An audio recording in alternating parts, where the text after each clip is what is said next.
Kamu tahu nggak apa yang bertahan lama selain kebaikan hati? Correct. Kepintaran. Hello my beautiful people, welcome back to my channel, aku Bina. Udah bulan Desember aja nih, bentar lagi 2025. Jadi kali ini aku pengen share tentang gimana sih caranya agar kamu bisa menjadi lebih pintar, terlihat keren, dan berwibawa. Oke, let's start. Jadi yang paling pertama adalah kamu harus lupain dulu deh buat scroll-scroll yang nggak penting di IG, TikTok, sosmed lainnya, dan alihin semua rasa penasaran, kefokusan, dan perhatian kamu ke buku. Yes, kamu harus mulai membaca buku dari sekarang. Membaca buku itu bagus, mau buku fiksi ataupun non-fiksi, karena bisa memperkuat daya ingat. Banyak pengetahuan yang bisa kamu dapetin dari membaca buku, apalagi buku non-fiksi. Entah itu tentang psikologi, filosofi, ataupun ya buku lainnya ya yang sejenis. Karena informasi yang kamu dapetin di buku tadi bisa kamu terapin di kehidupan sehari-hari kamu. Nerapin ilmu yang udah kamu dapetin dari buku itu sangat penting ya, karena nggak bisa dong kamu baca-baca-baca udah skip, lupa. Jadi gimana caranya biar nggak lupa? Yaitu dengan menggabungkan informasi yang udah kamu dapetin dari buku dengan pengalaman kamu. Ya kalau kamu udah terapin apa yang udah kamu pelajari di kehidupan sehari-hari, pasti itu bakal jadi pengalaman kamu, ya kan? Dan ketika kamu udah melakukan semua itu, kamu udah nerapin informasi yang udah kamu dapetin di kehidupan sehari-hari kamu akan menjadi orang yang powerful. Kenapa aku bisa bilang gini? Karena dengan ilmu dan pengalaman yang kamu punya, kamu bisa ngebantu orang lain, kamu bisa sharing ke orang terdekat kamu, dan orang-orang yang membutuhkan, yang mempunyai luka yang sama. Kamu gak bisa kan kalau ngasih orang nasihat atau ngebantu orang lain sedangkan kamu gak punya pengalaman yang sama, ya kan? Pasti nggak bisa kan, karena kamu nggak bakal ngerti sama apa yang mereka rasain. Ya mungkin bisa-bisa aja ngebantu, tapi feel-nya bakal beda, karena nggak sepengalaman. Semisal kamu baca buku tentang trauma di masa kecil. Kenapa kamu baca buku itu? Pastinya karena kamu pengen nyembuhin luka di masa kecil kamu kan? Dan ketika kamu udah berhasil sembuh dari luka kamu, ya tentunya kamu bisa ngebantu orang lain dengan masalah yang sama kan? Karena tentunya kamu lebih ngerti sama apa yang mereka rasain.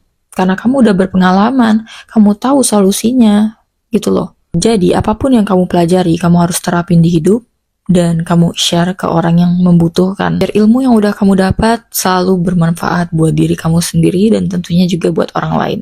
Yang kedua, yaitu latihan berdiskusi dan berkomunikasi dengan orang lain. Nah, kita itu bisa belajar banyak hal dari orang lain juga. Jadi kalau kamu pengen memperluas wawasan kamu harus banyakin ketemu orang baru.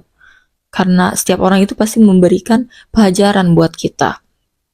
Entah apapun itu. Semisal, kamu lagi di kebun, terus kamu ngomong sama tukang kebun, pasti dia bakal share seputar tentang perkebunan.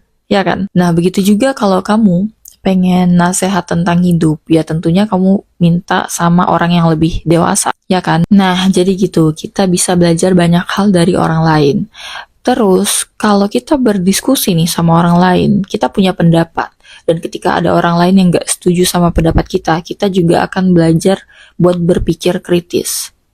Ya, bukan berarti kita mau debat, tapi kita mempertahankan apa yang menurut kita benar.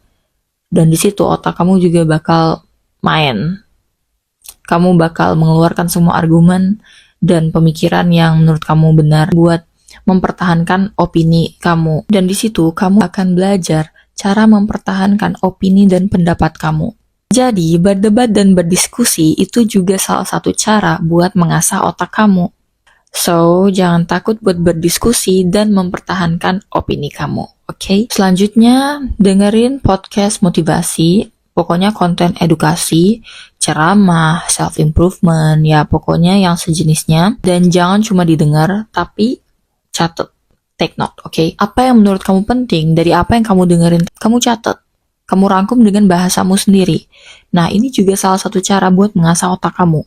Jadi kamu gak bakal mudah lupa nih sama apa yang udah kamu dengerin, apa yang udah kamu pelajari. Ini sesuai pengalaman aku, dan aku tiap belajar sesuatu dari buku atau dari apa yang aku dengar, apa yang aku tonton, aku pasti tulis, take note, apa yang aku sukain dari buku itu, apa yang aku sukai dari podcast ini, dari konten ini, dari film yang aku tonton, dari orang lain, aku pasti catat di buku dan rangkum dengan bahasa aku sendiri, terus aku share ke orang terdekat aku. Dan itu beneran cara terbaik, terampuh, yang membuat aku selalu inget sama apa yang udah aku pelajarin.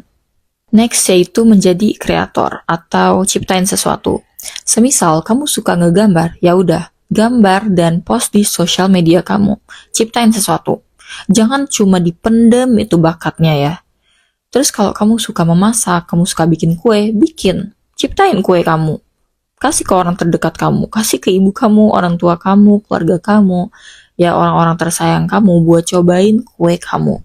Kan kamu gak bakal tahu nih, ternyata skill kamu tadi, apa yang kamu miliki yang selama ini kamu pendem-pendem, itu yang menjadi ladang rezeki kamu. Gak ada yang tahu. Jadi ciptainlah sesuatu, be a creator. Jangan dipendem aja ya, punya bakat dipendem atau nggak mau dikembangin lagi, jangan kayak gitu.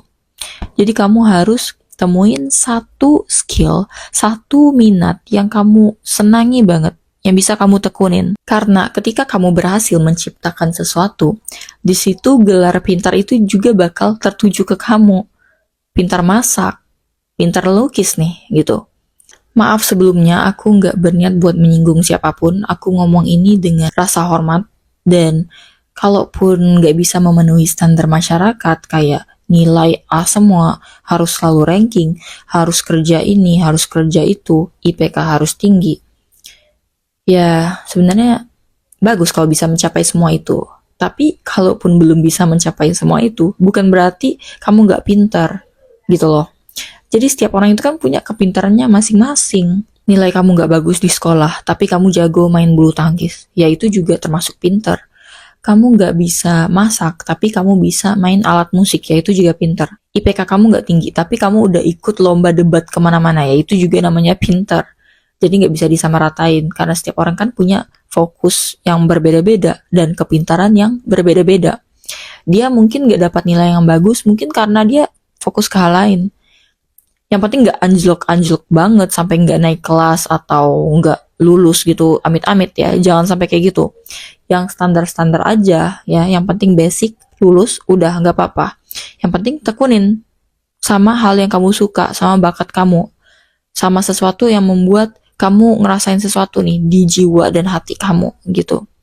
Jadi jangan terlalu insecure, jangan terlalu ngikutin standar masyarakat yang dimana harus gini gitu ya, karena kamu lebih tahu fokus kamu kemana, standar kesuksesan kamu itu kayak gimana gitu loh. Setiap orang punya prioritas, setiap orang punya achievementnya masing-masing. Fokus ke hal yang bisa kamu ciptain, yang bisa bermanfaat buat diri kamu dan orang lain. Udah gitu aja. Nah ini poin terpentingnya ya, kamu harus paham jenis kepintaran apa yang ada di diri kamu. Jadi di dunia ini ada 9 jenis kepintaran.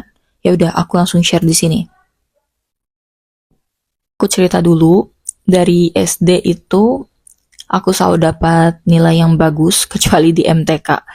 Dan di MTK itu aku harus beneran se-effort itu buat bisa dapat nilai yang bagus. Sedangkan aku tuh kayak males-malesan gitu loh. Tapi ada satu pelajaran yang walaupun aku nggak belajar, aku bakal tetap dapat nilai yang tinggi gitu loh. Dan itu adalah bahasa. Mau bahasa Malaysia, bahasa Indonesia, dan bahasa Inggris. Aku dari SMP sama SMA, aku selalu dapat gelar Bina Si Pintar Bahasa Inggris. Karena aku selalu dapat nilai paling tinggi di angkatan. Dan karena itu aku selalu disuruh guru aku buat ngewakilin sekolah, ikut lomba public speaking. Ya walaupun gak menang, tapi banyak pengalaman sih yang udah aku dapetin. Dan dari situ aku mulai tahu kalau bakat aku itu di bahasa dan di komunikasi. Pas SMA lumayan parah sih, tapi untungnya nilai bahasa Inggris selalu bisa aku pertahanin. Karena aku sambil kerja, jadi agak susah buat fokus ke pelajaran yang lainnya. Jadi nilai aku yang lain tuh kayak ya udah standar-standar aja gitu, nggak tinggi-tinggi amat. Dan dari situ juga aku tetap ikut lomba karena disuruh guru, terus aku harus kerja, pulang sekolah. Tapi ya udah nggak apa-apa gitu, aku nggak insecure, malah aku kayak bangga sama diri aku sendiri. Karena aku tahu bakat dan keahlian aku. Dan aku juga nggak punya alasan buat ngebandingin diri aku sama orang lain. Jadi kalau kamu udah percaya sama diri kamu sendiri, kamu gak bakal pernah ngebandingin diri kamu sama orang lain. Karena kamu tahu, buat apa ngebandingin diri sama orang lain? Buat apa ngebandingin hidup kamu sama orang lain? Kamu juga special, kamu juga punya bakat. Ya, pokoknya yang terakhir, konsisten dan disiplin.